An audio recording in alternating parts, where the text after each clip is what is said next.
भारत की पहली महिला शिक्षिका सावित्रीबाई फुले, जिन्होंने दलित महिलाओं को हक दिलाने के लिए अपना पूरा जीवन समर्पित कर दिया। महिला सशक्तिकरण या कहें शिक्षा के क्षेत्र में उन्होंने कई ऐसे काम किए और 19वीं शताब्दी के समाज में कई रूढ़िवादी कुरीतियां और प्रथाएं व्याप्त थी। इन सब का सावित्रीबाई ने पुरजोर विरोध किया और उन्होंने महिलाओं को हक दिलाने के लिए हमेशा डटी रही, संघर्ष किया, लेकिन हार कभी नहीं मानी।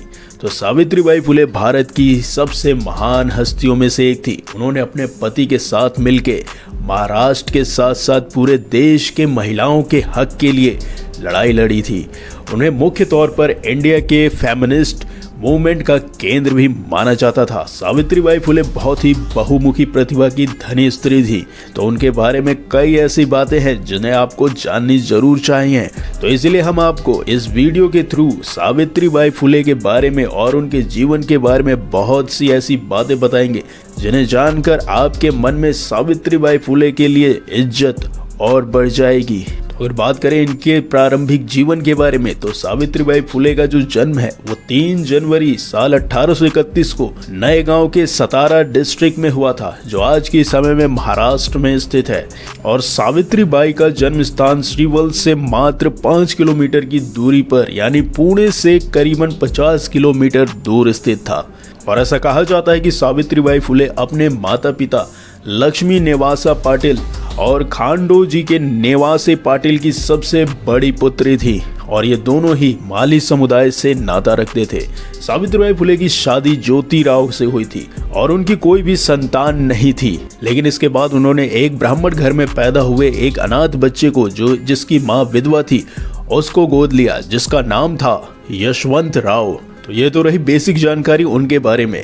और अब बात करते हैं कि सावित्रीबाई फुले की शिक्षा क्या थी, यानी उन्होंने कितनी पढ़ाई की थी।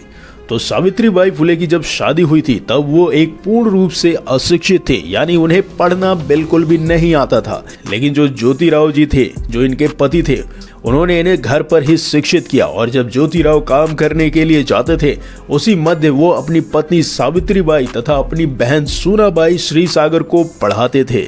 और जब ज्योतिराव ने उन्हें प्राथमिक शिक्षा दी थी, तब ज्योतिराव के मित्र सखाराम यशवंत और केशव शिवराम की मदद से दोनों की शिक्षा आगे बढ़ाने में सहायता मिली। और धीरे धीरे पढ़ाई आगे बढ़ती रही और इसके साथ ही सावित्रीबाई ने 2 टीचर ट्रेनिंग प्रोग्राम में भी हिस्सा लिया था, जिसमें पहला अमेरिकन मिशनरी स्कूल था जो कि अहमदनगर में था और दूसरा साधारण स्कूल था जो कि पुणे में था।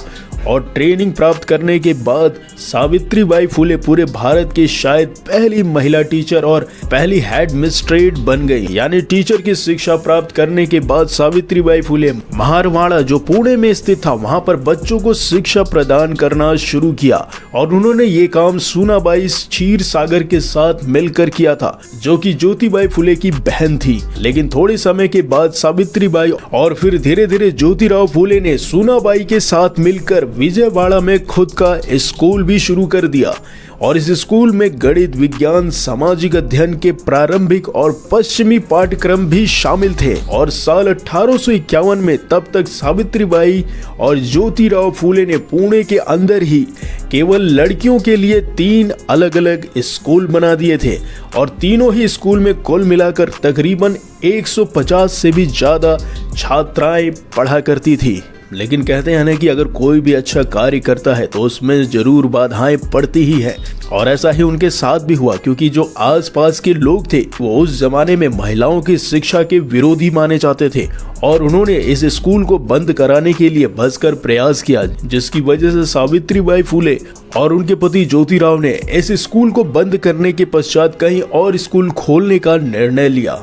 और उसके बाद धीरे धीरे वो समाज से लड़ते हुए और नए नए स्कूल खोलने लगे। और ऐसा कहा जाता है कि ज्योतिबाई फुले ने अपने पूरे जीवन काल में तकरीबन 18 स्कूल खोले। और इसी के साथ ही उन्होंने गर्भवती बलात्कार पीड़ितों के लिए भी बाल हत्या प्रतिबंधन गृह नाम के केंद्र भी खोला, जिसके थ्रू उन्होंने पीड़िता के बच्चों को जन्म देने और उनके जीवन को बचाने में और उनकी शिक्षा व्यवस्था के लिए काफी मदद भी की। और धीरे धीरे ये कार्य करते हुए वो पूरे भारत में प्रसिद्ध होने होने लगी और लोग उनके काम की सराहना भी करने लगे थे।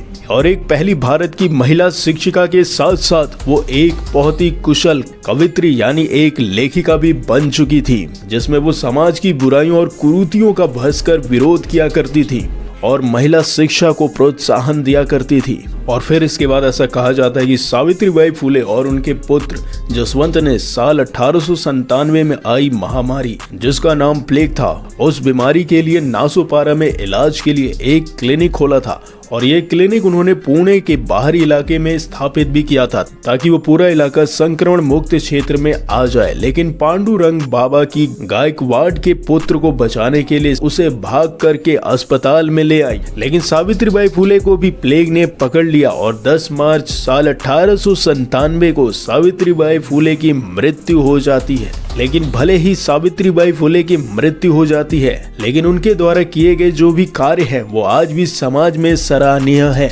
जो दर्शाता है कि सावित्रीबाई फुले एक महान व्यक्तित्व वाली स्त्री थी। तो अगर आपको भारत की पहली महिला शिक्षिका सावित्रीबाई फुले के बारे में यह जानकारी अच्छी लगी तो इस वीडियो को लाइक करिए, अधिकतर लोगों के साथ शेयर करिए। फिर मिलते हैं किसी नए टॉपिक के साथ, तब तक के लिए नमस्कार।